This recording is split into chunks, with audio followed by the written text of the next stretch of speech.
Hi everyone, this is Michael for Spirit Comics. Welcome to my review of Titans 11, The Lazarus Contract Part 1. Now this cover, it's excellent. We got Deathstroke trying to attack Nightwing here, and Donna Troy, she's coming in hard and fast with that looks like a machete, I think.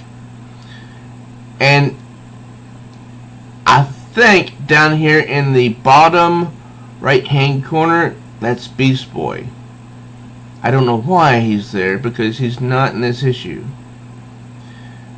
And I'm not sure why I'm not sure who this is attacking up here in the top right hand corner. But there's the old Robin outfit there for some reason, and I don't know why. But it's a good cover. There's no space wasted. So let's get into the story here. Now this is years ago. It says Hatton Corners, years ago. And you can tell this is years ago because the artwork is sort of faded to give the impression of a flashback. There's Speedy coming in, and he fires this arrow that ricochets off of something here, and he's trying to hit this guy, Ravager, but the guy catches it. Robin's down, Robin's down. He's so fast, one girl says. And there's Kid Flash, he appears to be out cold. There's Robin being held by the throat. Damn straight have made me faster and stronger. Now nothing can stop the Ravager. I'm practically invincible. And before he gets to finish his statement, somehow Robin manages to get back up and kicks him in the chest. What happened? Speedy, did you? Not me. Who hit him? It appears that Robin kicked him, but not so hard for him to bend over and clutch his chest. But then Omen, this girl here in the middle with the red hair, she says, "Oh God, it's his heart. I can feel Titans. He's burning up inside." Then don't just stand there, Kid Flash says, now that he's somehow out of his haze or whatever. And help him, Wally, Robin says. Ravager, damn it, stay with us. Even though this guy was attacking them moments ago, it's their job to still save even the bad guy. It's not going to work, Omen says. It's no good. Grant, get out of my way. That big guy is Deathstroke. He is called the Terminator for a reason, because he terminates without warning. And he says, "Can you hear me, boy? What have you done, Deathstroke?" And I like how he's holding him. The Titans are in the Teen Titans are in the background. It's almost in black and white. They're just watching. Did we get them? Did we kill the Teen Titans? And all he's concerned about right now is his son, Grant. Yeah, you got them all, son. And then the Ravager, his son dies. My son died because of you, Deathstroke. Because of you, and someday soon you'll all pay for it. So he carries him off, sad, and then because he had lost his son, even though it was not the fault of the Teen Titans. Now this is, present day, Los Angeles 3 days ago. Welcome back, jackass. Wintergreen. I guess that's his butler or something. I don't read Deathstroke, so I don't know who Wintergreen is. I presume the operation was a success. What operation? The corneal transplant. That Dr. Villain bloke flew all the way here to Los Angeles with the donor cornea. And it says, because Slade was blind, see Deathstroke 12 to 18 for more. See, I don't collect Deathstrokes. I don't buy his comics, so I don't know anything about that. Who was the donor? The doctor didn't say. Only that you won't need anti-rejection meds due to your rapid healing. You know, Slade. Rapid healing. Who does that remind me of? Wolverine, maybe? And this is present day, so the artwork is much clearer. And it's not often you see a scene like this, somebody getting out of bed, out of a hospital bed anyway.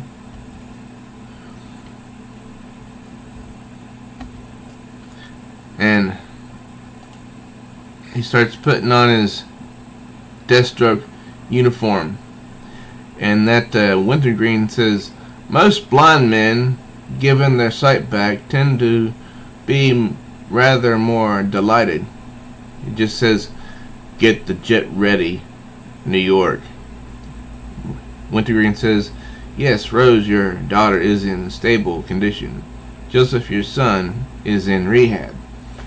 And it says, after the events of Deathstroke issue 18, which I didn't read.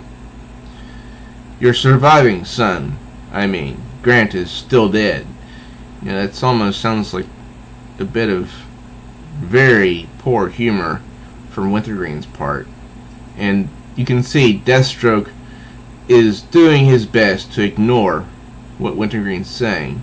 Come on, you have to ignore that. Grant is still dead. Of course, Deathstroke knows that his son is still dead. But Wintergreen says, in your delirium, you kept calling Grant's name. And that and Newflash, whatever the bollocks means. Whatever that bollocks means. He just looks down and says, get the jet ready, Wintergreen. Plenty of time to mother me along the way. This almost reminds me of the relationship between Batman and Alfred, since Alfred Pennyworth raised him from a youngster when his parents were killed in front of him. And now where it says New York 1 hour ago. Titans, little problem. These guys aren't Hive. That's Omen. This says Omen, just Omen, but I know her name is Lilith. Arsenal, formerly Speedy. Tempest, formerly Aqualad. Donna Troy, formerly Wonder Girl. Nightwing, formerly Robin. Flash, formerly Kid Flash. What do you mean, Omen? And, zooming in makes it, look a lot better, I think. And Omen says, exactly what I'm saying, Flash. I'm scanning them. The concept of Hive is not present in their thoughts, surface or buried. We've been duped. And Lilith is so good looking. She's a ginger, I believe. So Flash says, but that was the point of this. We have to find Hive. We have to get Karen's stolen memory back. See Titans issue 10. And I believe that's the one that they would come to know as Bumblebee.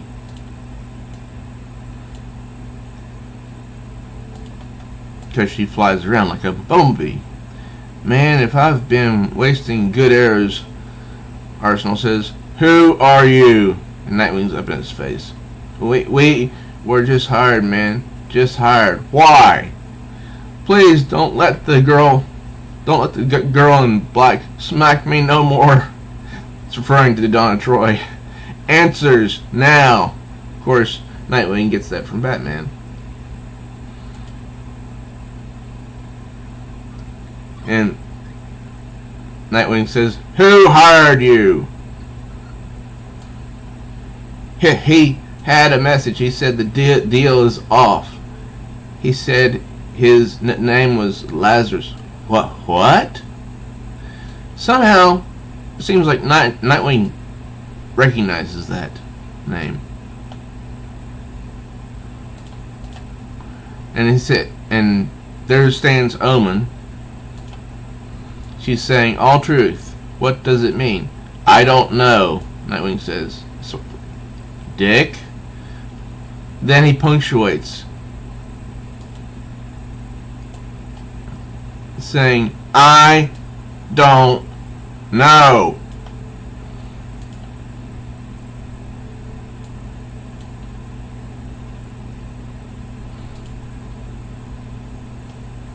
And it's just funny.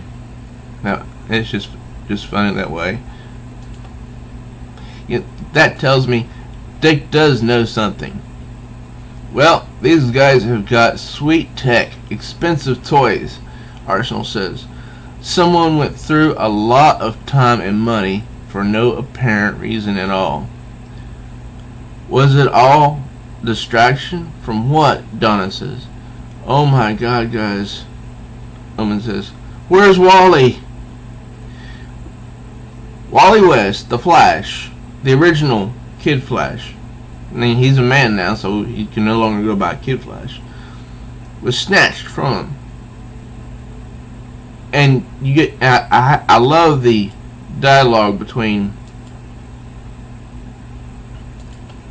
Nightwing and this stooge. Nightwing knows something, but he's not saying what it is. And Omen can read minds, so she is of the impression, I believe, that there's something Nightwing is not saying. Now we've got a new location that's undisclosed, and Wally West is waking up. He's like, what the hell is this? How did I get here? What? Where am I? And he is on a treadmill. And a voice says, "Name." "I'm Wally West, the fastest man alive." And he's like, Why did I just say that out loud? You shot me full of something. You tranked me. Anti-inhibitors like a truth drug. Verbal laxative. 60-degree incline, 200 miles per hour. So he's stuck on this treadmill. I don't think it's what people know as the cosmic treadmill, because that is locked away in the Justice League headquarters, I believe. Part of their trophy room, sort of. "Keep running," the voice says. "Right. Like I'm just going to cross-train for your deviant. Keep running."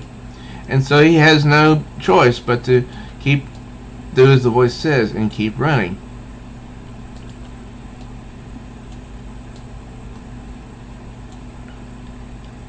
He says, "Who are you? You swiped me in broad daylight with with the Titans all around? How is that possible?" And of course, if you look at that hand right there, he says 300 miles per hour. That voice, I know you. And that hand tells me who it is. But I've read this before, so I already know who it is. And if you haven't read it before, then this is telling you who it is. "Tell me about the Titans," the voice says. "What? No, I'm not just going to tell you about my friends, how we were sidekicks and understudies who formed a team in secret because we wanted to Stop making me do that! When he realizes he's telling the truth again, telling the voice what he wants to hear. You can't really help yourself.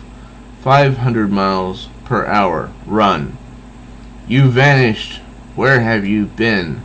I was thrown into the time stream by Abracadabra's techno-magic, but you came back. I escaped the time stream.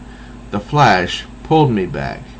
And if you don't know about that, if you can read that in DC Universe Rebirth #1, which was published in 2016.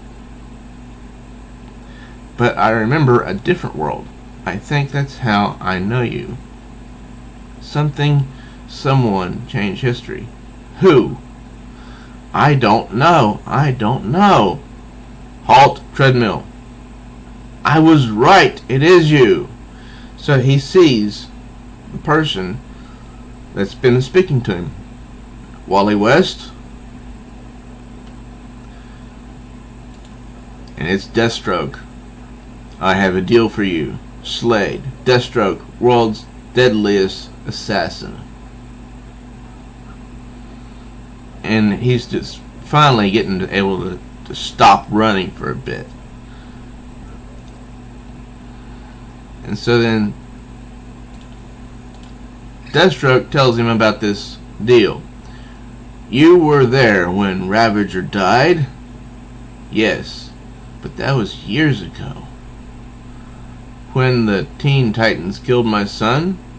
It wasn't us, he says, and the artwork on this page is really good because they've drawn some steam in the background, which is the result from him running so fast. The powers Hive gave him so he could take us down. Something went wrong. His heart couldn't take it. I tried to save him. I was the first at his side when he went down. I tried, Slade. I'm sorry I wasn't fast enough. The dialogue between the characters in this issue is great, and it's fast paced. It builds up to something. So then we go back to Manhattan, Titan's Tower, and there's I forgot his name. Well, it's he used to be known as Aqualad, but I forgot his I forgot his name. Let me look it up. Helps having the physical copy as well. Let's see here.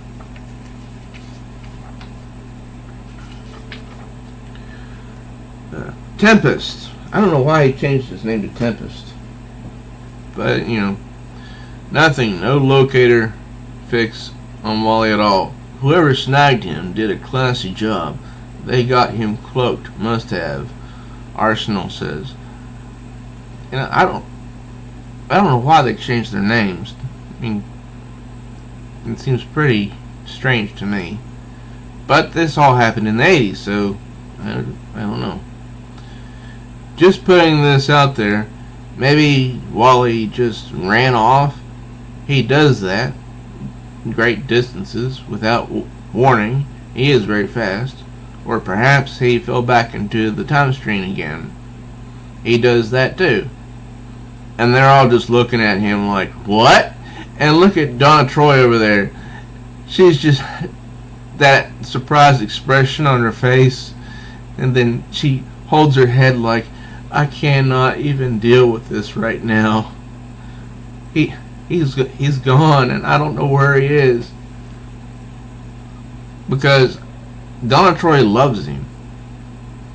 And then Tempest says, and turns back to the monitor, well, pardon me for trying to think outside the box. And then in a hushed tone he says, I'll just be here doing this. And then Omen goes to Nightwing and says, Dick, What did that mean about Lazarus? I mean, she should know. She probably wasn't there when the original deal went down, I think. And it's a story that I have not even read. But it's strange that she has to ask, and she just can't read his mind. But maybe she won't because, they're friends. And she trusts him to tell her the truth. And he says, I told you I don't know, Lil. And then she says, and a deal? Because I think then she's starting to peer into his mind a little bit. I really don't know. Then look at her expression and what she's saying. She's starting to suspect Nightwing. Really? He says, what does that mean? I sense... Are you reading me? No. Anyway, you're one of the hardest minds to read, Dick. Closed. It's like trying to explore the Batcave without a flashlight. And then your Arsenal says, when did you ever... I'm imagining. It's called an analogy, Roy.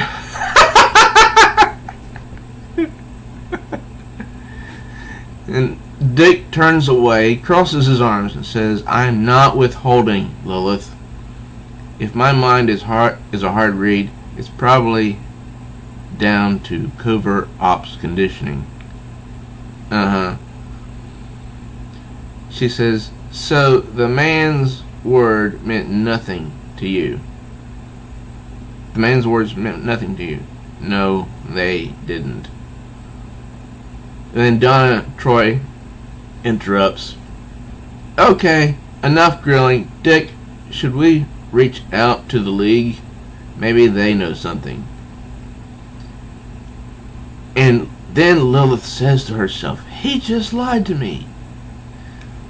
Now how does she know this unless she actually did probe his mind? Maybe it's his body language? Because they have been teammates for quite a long time. So back here in Deathstroke's laboratory,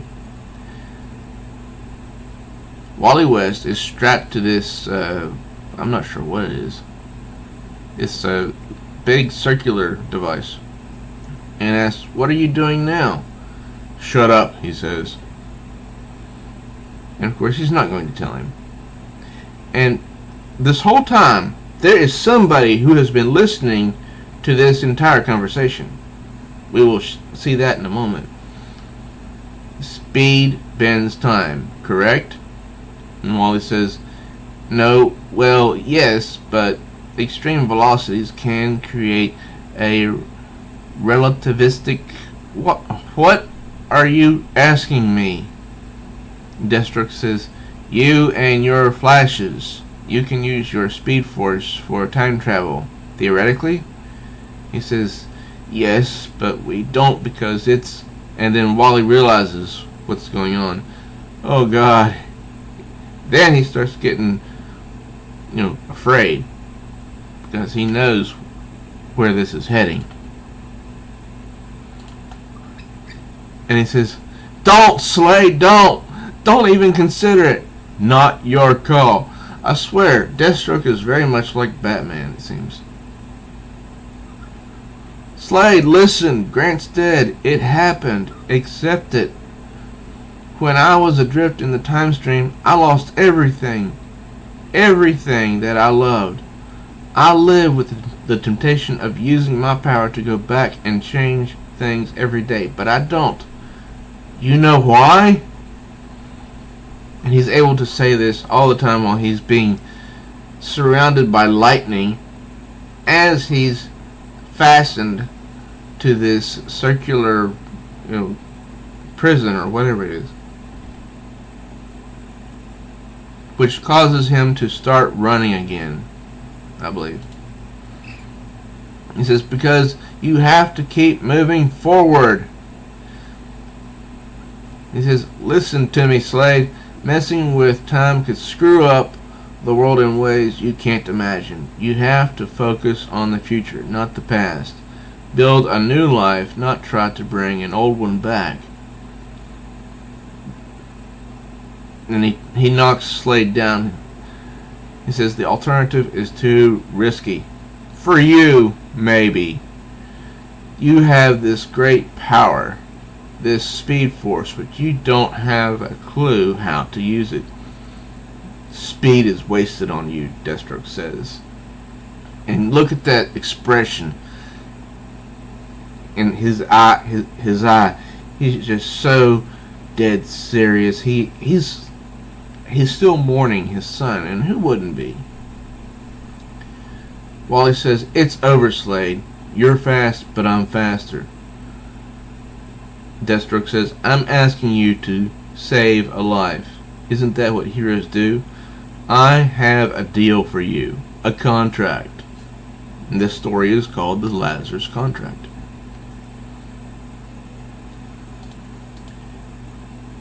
And Wally says, "I don't make deals with killers. Wally West, help me bring my son back, and I'll stop being Deathstroke forever. No more costume, no more contracts, no more killing. Save one life, save thousands."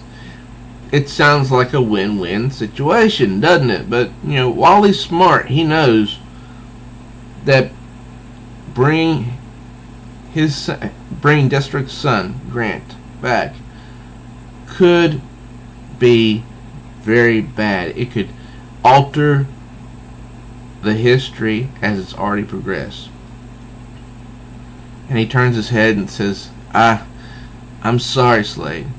I won't help you. I can't. No matter how badly I want to." He looks at him and says, "I figured." "What?" "No matter. I've got what I needed from you. And I secured a contingency." Because it's always good to have a contingency plan in case your first plan fails.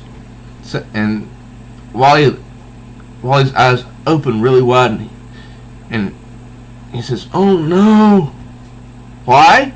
"Because the other Wally West is there." And he is shocked and surprised. "You're Wally West? How can you be Wally West? I'm Wally West." And that was the Lazarus Contract, Part 1.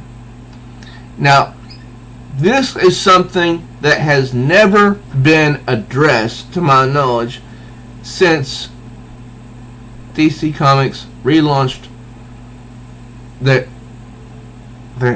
comic books in 2016 with Rebirth. How can there be two Wally Wests in the same universe? This kid and this one that used to be Kid Flash. Now, I looked up this kid yesterday, and apparently it seems like his origin is in the New 52. But how is he still here with another Wally West in the same universe? Anybody who's listening to this review, if you have some theory, please comment below and give me your thoughts, because I would like to understand this. Also, if you enjoyed this issue, please comment below. If you did, and if you didn't comment, also subscribe, smash the bell like She-Hulk, like the video, and share it with others so they can enjoy it as well. Again, thank you for watching. Until next time, true readers,